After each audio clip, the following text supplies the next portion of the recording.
Silchar news 24-এ আপনাদেরকে স্বাগতম জানাই। আজ হলো 11 মে শনিবার। আজকের কয়েকটি বিশেষ গুরুত্বপূর্ণ খবর নিয়ে আসলাম। আজকের প্রথম খবরটি এইচএস অর্থাৎ উচ্চ মাধ্যমিক পরীক্ষার ফলাফল ঘোষণা হওয়ার পর ছাত্রছাত্রীদের মনে শুধু একটাই প্রশ্ন, এবার কত শতাংশ নাম্বার প্রাপ্ত ছাত্রছাত্রীদেরকে স্কুটি দেওয়া হবে? 60% নাম্বার প্রাপ্ত ছাত্রীদেরকে এবং 75% নাম্বার প্রাপ্ত ছাত্রদেরকে স্কুটি দেওয়া হয়েছিল। উচ্চ মাধ্যমিক পরীক্ষার ফলাফল ঘোষণা হওয়ার পূর্বেই মন্ত্রী জয়ন্ত মল্ল বড়ুয়া ঘোষণা করেছিলেন এবার ছাত্রছাত্রীদের স্কুটি প্রদান করার জন্য পার্সেন্টেজ বাড়ানো হবে। তবে মুখ্যমন্ত্রী ডক্টর হেমন্ত বিশ্ব শর্মা আনুষ্ঠানিকভাবে এ ধরনের কোনো ঘোষণা করেন। যদি পার্সেন্টেজ বাড়ানো না হয় তাহলে 60% প্রাপ্ত ছাত্রীদেরকে এবং 75% নাম্বার প্রাপ্ত ছাত্রদেরকে স্কুটি প্রদান করা হবে। এরপরের খবরটি হল, গতকাল রাজ্যের নোয়াগাঁও এবং ধুবড়ী জেলায় প্রচন্ড বৃষ্টিপাত ও ঝড় তুফান হয়েছে, যার জন্য আইএমডির তরফ থেকে রাজ্যে ইয়েলো অ্যালার্ট জারি করা হয়েছে। আগামী 12 মে পর্যন্ত রাজ্যের বিভিন্ন জেলায় ভারী বৃষ্টিপাত ও ঝড় তুফানের সম্ভাবনা রয়েছে। এরপরের খবরটি হল, অরুণোদয়, বিধবা পেনশন, বৃদ্ধা পেনশন ও দিব্যাঙ্গ পেনশনের স্কিমের তালিকায় নাম থাকা লাখ লাখ লোকেদের জন্য এসেছে একটি ভালো খবর। গতকাল অরুণোদয়, বিধবা পেনশন, বৃদ্ধা পেনশন এবং দিব্যাঙ্গ পেনশন স্কিমের লিস্টে নাম থাকা লোকেদের ব্যাংক অ্যাকাউন্টে আসাম সরকারের তরফ থেকে দেওয়া হয়েছে টাকা। আপনারা লাভ করেছেন নাকি কমেন্টে একটি করে নিশ্চয় জানাবেন। পাঞ্জাব ব্যাংকেতে অ্যাকাউন্ট থাকা সকলদের জন্য এসেছে একটি বিশেষ খবর। পাঞ্জাব ব্যাংকেতে অ্যাকাউন্ট থাকা যে সকল লোকেরা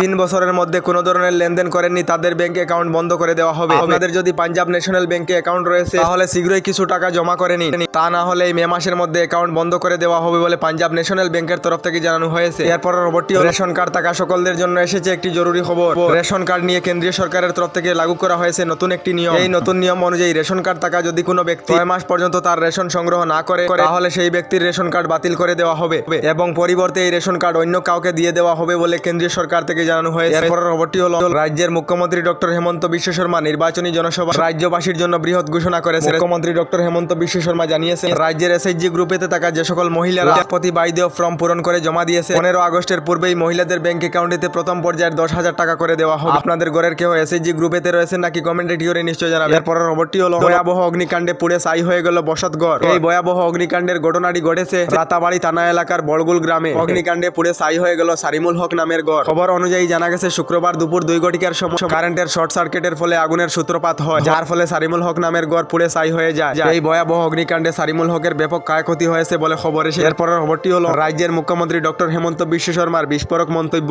কংগ্রেস ক্ষমতায় ফিরলে আবার নির্মাণ করা হবে বাবরি মসজিদ। কংগ্রেসকে কোনোভাবে ক্ষমতায় আনবেন না, কারণ কংগ্রেস ক্ষমতায় আসলে আবার তৈরি হবে বাবরি মসজিদ। উড়িষ্যায় নির্বাচনী জনসভায় মুখ্যমন্ত্রী ডক্টর হেমন্ত বিশ্ব শর্মা এই বিস্ফোরক মন্তব্য দিয়েছেন বলে খবর এসেছে। এরপরের খবরটি হলো, বর্তমান সময়েতে চলিতেছে আইপিএল এর সিজন। এবারের আইপিএল সিজনে ব্যাপক পরিমাণের জুয়া খেলা চলিতেছে। এবার আইপিএল এর নামে জুয়া খেলার জন্য আসাম পুলিশ প্রশাসন কঠোর হয়ে পড়েছে। আসাম পুলিশ প্রশাসনের তরফ থেকে কয়েকটি নাম্বার দেওয়া হয়েছে। আপনাদের এলাকায় অথবা আপনাদের গ্রামে যদি আইপিএল এর নামে জুয়া খেলা হয় তাহলে আসাম পুলিশের দেওয়া এই নাম্বারগুলিতে কল করে অভিযোগ করার জন্য জানানো হয়েছে। এবার আইপিএল এর নামে জুয়া খেলার জন্য আসাম পুলিশ প্রশাসন কঠোর হয়ে পড়েছে বলে খবর এসেছে। আমাদের ডেইলি খবরগুলি ভালো লাগলে আমাদের ভিডিওতে লাইক দিয়ে চ্যানেলটিকে সাবস্ক্রাইব করে দিবেন।